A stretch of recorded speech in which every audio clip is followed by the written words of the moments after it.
Okey-dokey, I'll make a start. Okay, so good morning, bore da, hello and shwmae. Fi enw Shannon Davies ac rwy'n arweinydd i prosiect ar gyfer Mamau yn Bwysig. Diolch am y mono heddiw. So, hello and good morning. I'm Shannon Davies. I am the project lead for Mothers Matter. And thank you for joining today to learn more about Mothers Matter. So Mothers Matter, if you don't already know, is a perinatal mental health charity based in South Wales. We opened the first parenting centre in Wales, which is based in the heart of the valleys, the Rhondda Valleys in Tonypandy. It was the first centre that we opened, and that was funded with the National Lottery. Since then, we have expanded. We've gone into the area of Bridgend. We have now also managed to get our hands on another hub in Llanharry, which is a lovely village just short of Pontyclun and Llanharan. And we are working out of the ambulance hall in Llanharry. So that's going to open from Friday the 4th of April. A little bit about Mothers Matter. We support a lot of different services in the community for women, men and their families up until their child reaches 5 years old. So we support them via community home support, free counselling. We offer a free helpline, which is an emergency number. We offer baby massage, peer support groups, educational workshops. We also offer baby and toddler groups. And we've also got a free baby bank, which is a provision for any families to access in the area. It's really important, I think, that we speak of mental health, and I will start to share my screen now just to talk to you a little bit in detail about why Mothers Matter is so important. So let me go ahead and just share my screen with you so you can see some statistics. So there are many different things that encompass perinatal mental health, as I was saying. So OCD, eating disorders, post-traumatic stress disorder, and also postpartum psychosis and birth trauma. They're the main ones that come into factor for Mothers Matter. There are a lot of the ones that we see with our clients and our beneficiaries, and one of the main ones is postnatal depression. Mothers, fathers, they go through a lot of changes through pregnancy and during the postnatal period, and it is when we get overwhelmed. We may feel feelings of rage. We can be irritable, we can have little energy, we may not want to engage in certain things that we used to engage in. We can lose our ability to manage our hobbies that we once used to have as mothers and fathers. And this creates a difficulty, you know. It can create difference in sleep patterns. It creates a difference in our nutrition, where we start to overeat or we undereat. And then we begin the frightening thoughts, the intrusive thoughts, the fatigue. It encompasses mums and dads, and it's all because the body has changed, the whole dynamics have changed in a family unit. You could have become a single dad, a single mother, and as a result of that, a lot of changes take place. And unfortunately, some people are not prepared for these changes, and they haven't been told that it can happen. They haven't been told that you may become depressed, you may feel this way. I think the common word that we sometimes hear is baby blues, and that's batted around quite a lot. It's within the NHS. If you go to your doctor's appointment, the first thing they'll say is, it's okay, it's just baby blues. But what we need to be mindful of is those baby blues should only last around 1 to 2 weeks. They shouldn't go on and on for months. You shouldn't feel like we're crying every other day. We shouldn't feel like we're staying in bed, we can't cope, you know, we're not feeling like we want to enjoy our baby. That's when it's a little bit more serious. That's when we need to start thinking along the lines of, could this be postnatal depression? Could this be PTSD? Could this be something more? And then we go into the realms of anxiety.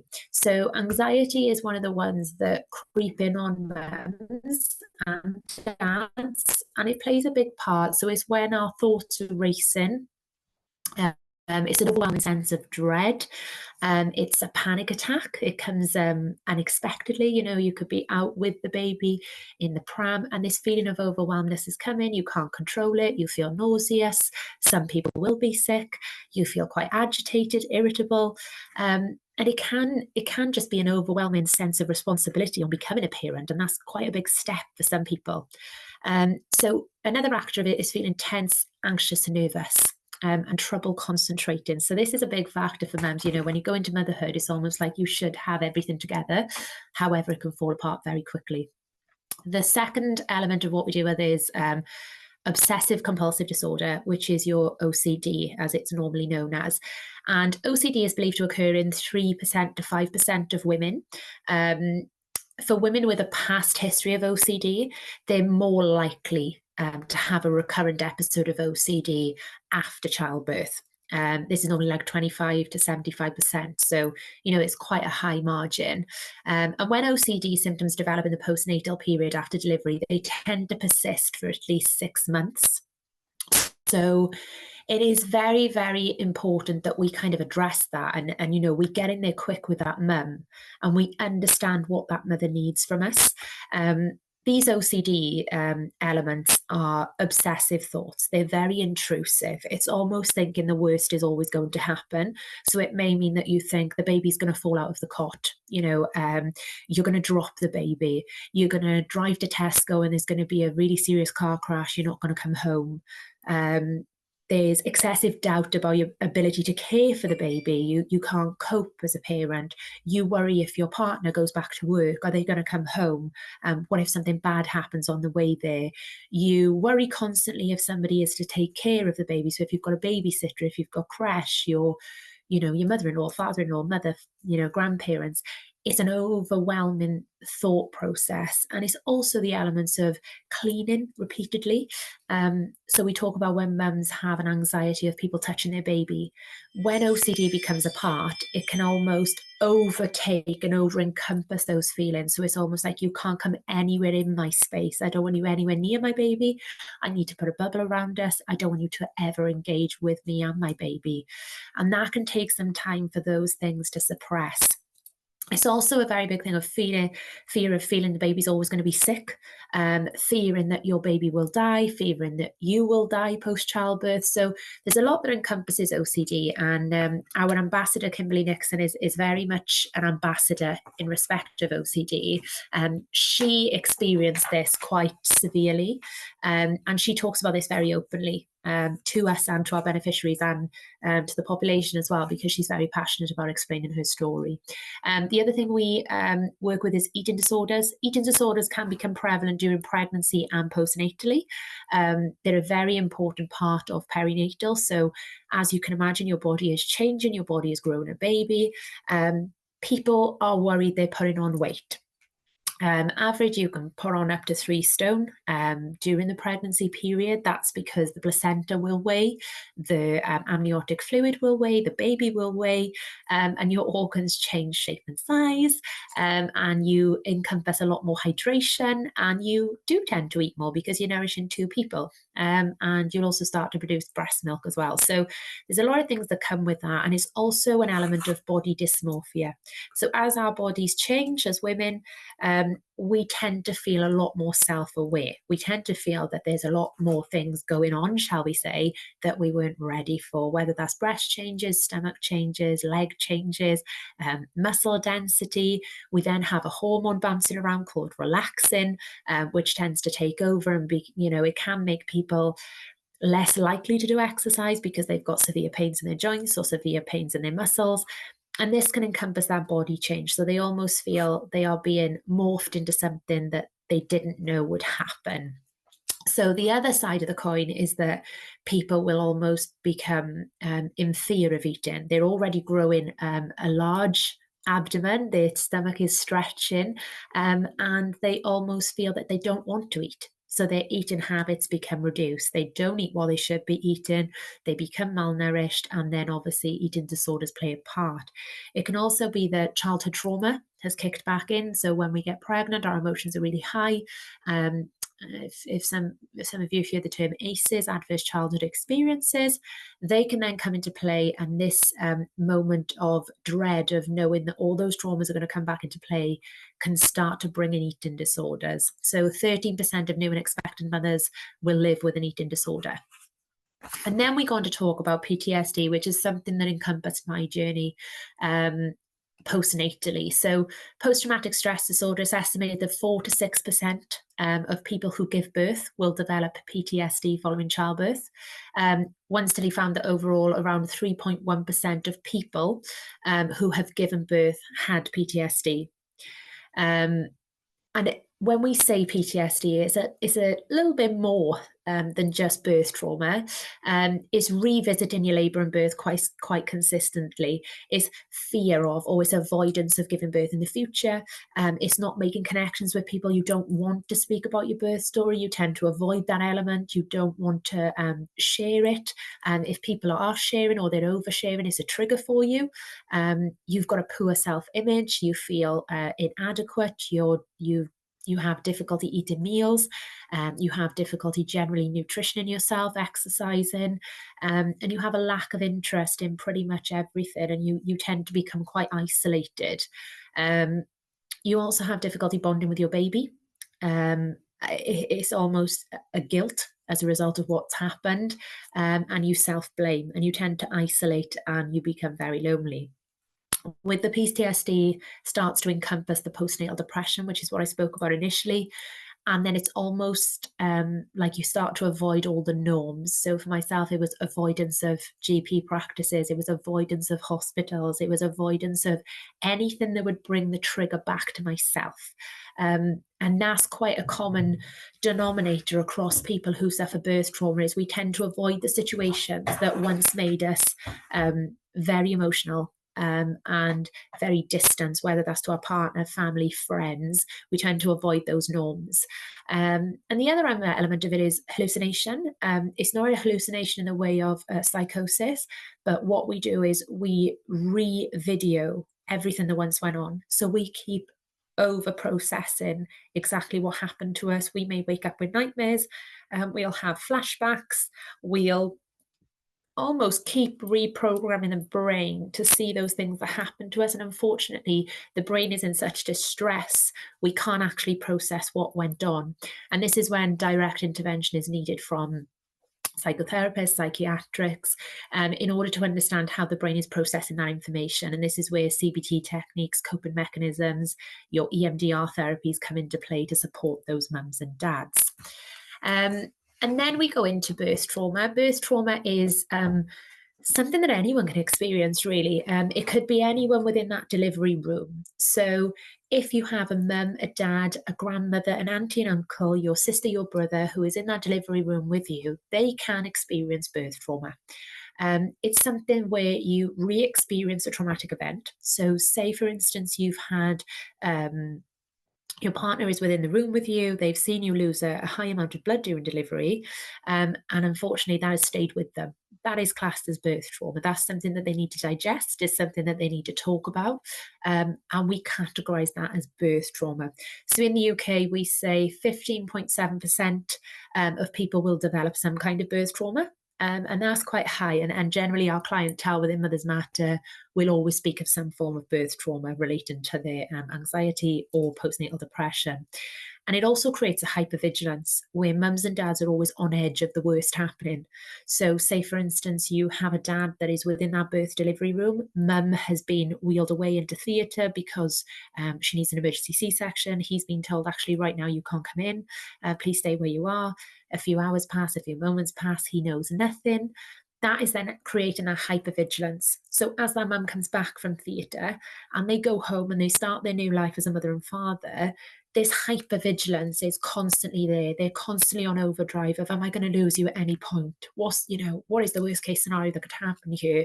Are you going to, faint while I'm in work? If you go to the shop, are you going to be safe? Is something bad going to happen? And it's those constant overdrives for the partner that becomes quite prevalent. And then there's negative changes in moods and thought. So if you're speaking quite negatively, you're feeling sad, you're feeling quite numb.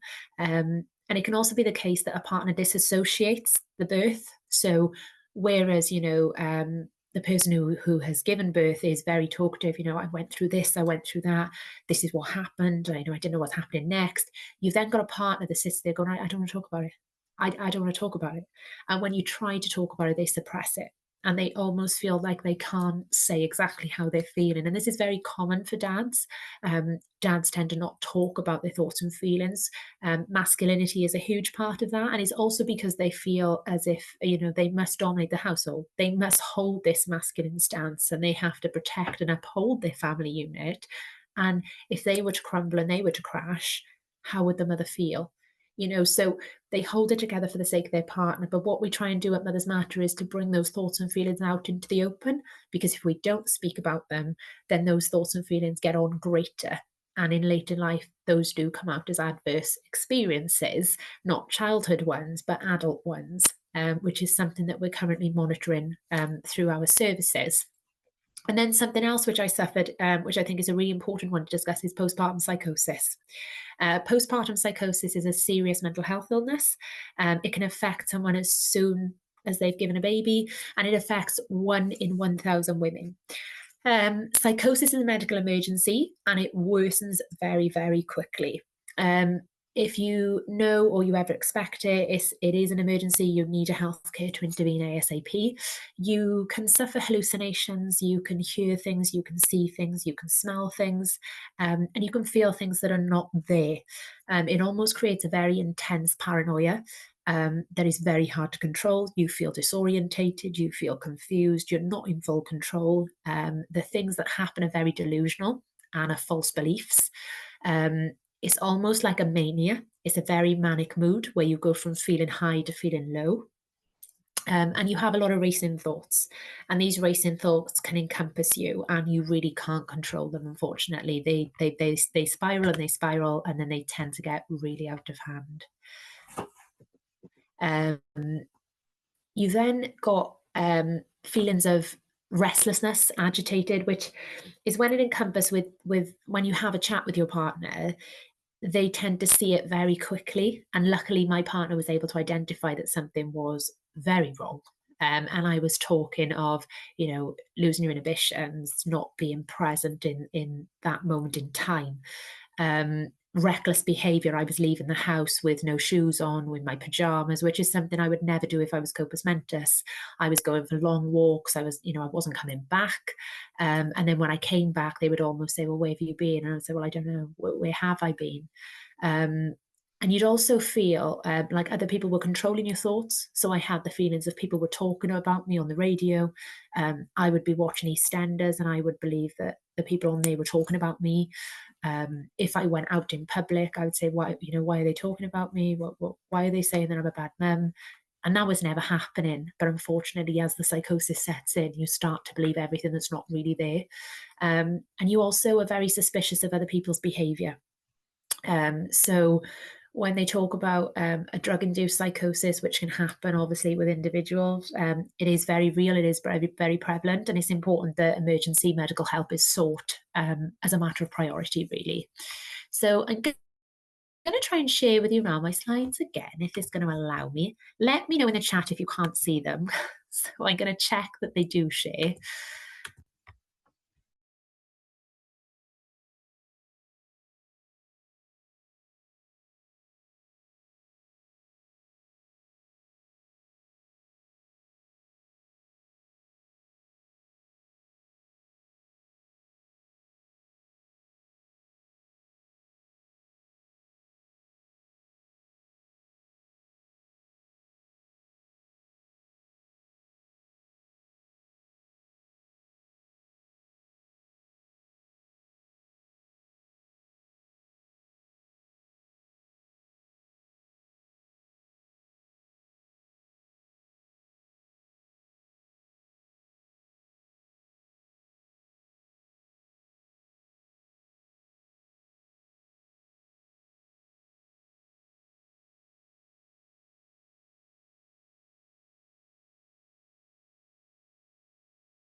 Okay, so I am going to share with you now a video. The video, I will say, I'm going to release a trigger warning. You couldn't hear me through the slides? Oh gosh, that's awful. Okay. Okay, so in regards to the slides, as long as you've been able to see the slides, I was merely talking through the slides. So in regards to the statistics, I was just reading out the statistics. As long as you've managed to see the slides and give a visual, that's what matters really. And in regards to the journey, I'm going to talk through my journey now, and then I'm going to play a video. So on playing the video, I will say it's a trigger warning. There are some deep explanations that come from mums that we've worked with, and personal stories as well. So I always give a trigger warning that, you know, sometimes tears do flow just because of the way and how emotive it is. But on a personal journey, when I showed my last slide and I played the little video where it shows my face at the top and my face at the bottom, that basically depicts how I was feeling at the time of my psychosis, PTSD, and suicide attempt. So at the top, I'm smiling. I'm looking all grand. I look like I've got my stuff together. And I actually shared that on my Instagram story, all smiley. And the following day was when I got sectioned, and I'm sat in the ward with no smile on my face and pretty much distressed and looking for the best way out, whether that was to jump out of the window, whether that was to tie a cord around my neck. It was very, very deep and dark. And as an ex-detective of 7 years in South Wales Police, I dealt with some very serious crime. And I never ever experienced mental health. I didn't even know about perinatal mental health. And I dealt with PTSD with ex-force workers. So, you know, I was very much aware of ex-forces and how PTSD could encompass them, but I didn't know that it could happen to a normal person. And I say normal because you were, you know, very normal, but it can just encompass you and it can take over you almost without any explanation or without any notice. And that is exactly what happened. And unfortunately, it progressed into psychosis. And unfortunately, it led to me attempting to take my own life. Luckily, my partner is paramedic trained and he was there to provide assistance. However, that night I was sectioned by 6 riot vans, which I tell you as a police officer is not a nice experience. I was taken into Royal Glamorgan Crisis Ward Hospital, and I was sectioned for 3 days under Section 2. An assessment went on, and this is where I found Mothers Matter within that crisis ward. And I reached out to Mothers Matter, and within the hour, they rang me and said, "What is it that you need from us? What can we do? Do you need us to advocate at the hospital? Where's the baby? How are you dealing with things? Do you want us to speak to social services, etc.?" And it was from that moment that the darkness lifted. It was almost that I could see a little bit of sun through all those dark clouds. And that's where I am so passionate to ensure that no mother is ever put in a place which is not safe, because it wasn't safe for a new mum to be in that environment. It was a very dangerous environment for a new mum to be in, and it's not one that a new mother can thrive in, if anything. And the other element was that I was offered to go to a mother and baby unit in London. However, that mother and baby unit was a total isolation. You know, I wouldn't have saw my family, I wouldn't have saw my friends. I would have been in London. Yes, I've been to London to visit the West End, as we say. Yes, I've been shopping in London, but I've never actually been there and walked around the, you know, the urban suburbs or gone into dark zones. So for me, that was a really overwhelming process for them to offer me a mother and baby unit in London where I knew nothing about. So I think things need to change, you know, and we are working to advocate that change. And change comes with voices. And that's why we ask for so many people to support us in that change. So my last slide was explaining how people can support us. So we always look for people to fundraise for us. It's a massive part of us. It's how we remain sustainable. So fundraising, donations, we run our free baby bank. So that's a really important provision where we keep families safe and we keep them out of poverty and we prevent financial hardship. So we take donations, we take Moses baskets, bottles, dummies, clothes, you name it. We pretty much take it and we make sure that it's in good fit condition to go to a family that's in need. And our provisions are there to relieve the stress on parents and to take away those burdens. But we also run our groups in a way that mums and dads don't feel alone anymore. And they're able to link in with peers, and they're able to have, realistic lived experience to say, you may be in that really dark zone right now, but we can get you to the light at the end of the tunnel. And it's actually holding their hand through that fog and preventing crisis. And I think if I'd had that element and I'd had that support early on, it's very unlikely that I would have reached crisis point. There's something really important that happened within my prenatal journey, which I've only recently learned about, has contributed quite significantly, was my HG, which is the severe morning, afternoon and night sickness, which I've recently done a viral TikTok on. And I was shocked to see how many people are actually encompassed by that. So we're now working on a strategy to understand whether that encompasses parents and whether that contributes to PTSD and psychosis later down the line, because it's definitely a very real thing. So whatever goes on in the antenatal period between parents is very important. And what you're experiencing in that perinatal period can also contribute to the postnatal period. So I'm going to play my slides now, and I'm going to hope I'm going to put your microphones on if you can't hear it, but I'm going to hope, we did do a trial, I'm going to hope that you can hear exactly what I play. And I have given the trigger warning, so please, if you don't wish to listen, please just mute your speakers. But it is an impactful video, and it just explains what work we do in the communities and how we can assist parents in need. So I'm going to try and share my screen.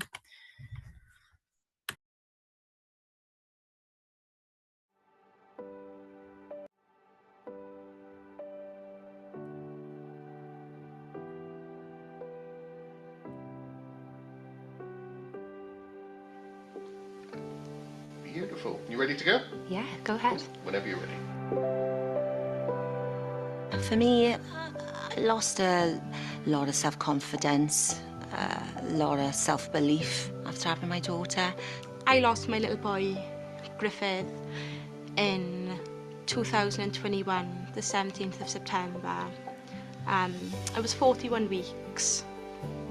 I was severely suicidal after the birth of my first child, and I tried to take my own life. I just remember being lost. I was lost in my pregnancy. I lost myself. I lost my friends because I wasn't myself.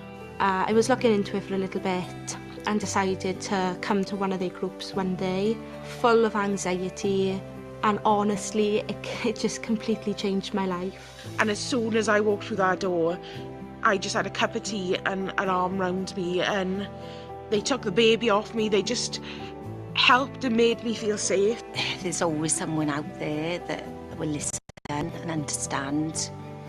And my job here at Mothers Matter is to empower every mum and to be the best versions of themselves. We all are here because we've got lived experience. We're all here because we care. People come here and they feel safe, they feel warm, they feel connected, and we understand. People say it's the best feeling ever, and it is, but it's also the worst thing I've ever done. And I love her so much now. I really do love her, but I don't think I could have got that feeling without Mothers Matter. And now we will be forever grateful. We're gonna stay forever, aren't we?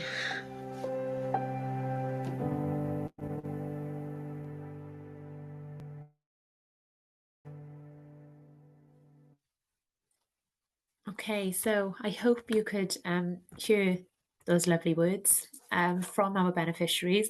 I always get tears in my eyes at this point because it really resonates with me. And we have such a relationship with all our clients. We take them from really, really bad case scenario to, I can't do this, I don't want my child, and then we see them flourish at the end of their journey with us, and they're totally different people, which is exactly where I came from. I came from, the rock bottom up, and now I work leading the project, and I couldn't thank Mothers Matter enough for the CEO to create something so special in South Wales, and I just want as many people to know about it as we can, really. So please share with your family, your friends, your colleagues.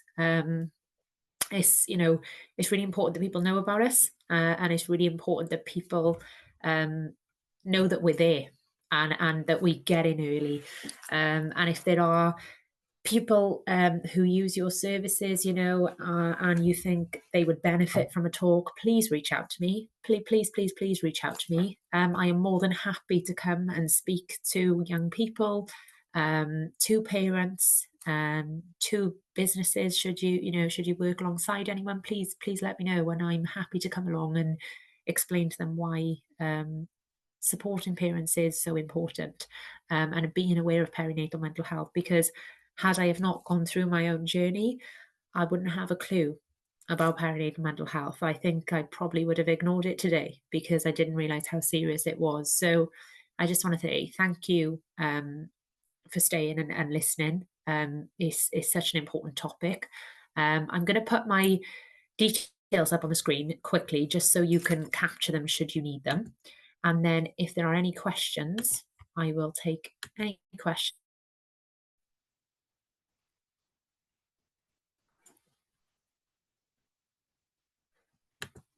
Okay, so I hope it's been helpful today. I hope that you've learned something that you didn't know, or it's just been helpful in encompassing and enhancing your knowledge in what you did already know. So if you do have any questions, please pop them in the chat, and I'll do my best to answer them, or I'll go away and find out. But yeah, it is a really important topic, and I think if the more people can know about it, the more work that we can do with families and the more we can support people. It's a topic that's not spoken about enough, and we will be working with the NHS in the upcoming weeks to deliver talks and actually work within their surgeries and their GP practices to provide that drop-in service clinic for patients who are in need, because it's a very much needed service. And there's not enough people to go around to support those people. So I think if anything we can do is provide our services greater and wider. And in the future, I hope that we are all across the UK providing our provisions, not just in South Wales. And just to note that if you need to refer into us, you can access this via our website, www.mothersmatter.co.uk, head to the referrals, and you can make a referral online. If anyone is unable to type, unable to access the internet, you can give us a call, and we will submit a referral through via phone, or please send us an email at info@mothersmatter.co.uk. I manage the email trail, so anything that comes through I can answer and I could deal with. And anything else you need, please feel free to reach out to us. We're happy to offer support to anyone that's dealing with a difficult case. And maybe you just need some advice or guidance. We've helped people in the past that have reached out to us. So please, if there is that element of doubt or you're not too sure what to do with a certain scenario, please let us know. And we can help you in our safeguarding remits as much as our perinatal elements as well. So I just want to say thank you for listening. A big thank you. And if we can ever help you, please do reach out. So thank you very much. You're welcome. You're so welcome. And if anyone does need extra info, just please send me a request and I can send you some booklets and posters and things. As long as I know where they need to be sent, please let me know and I can send some out to you.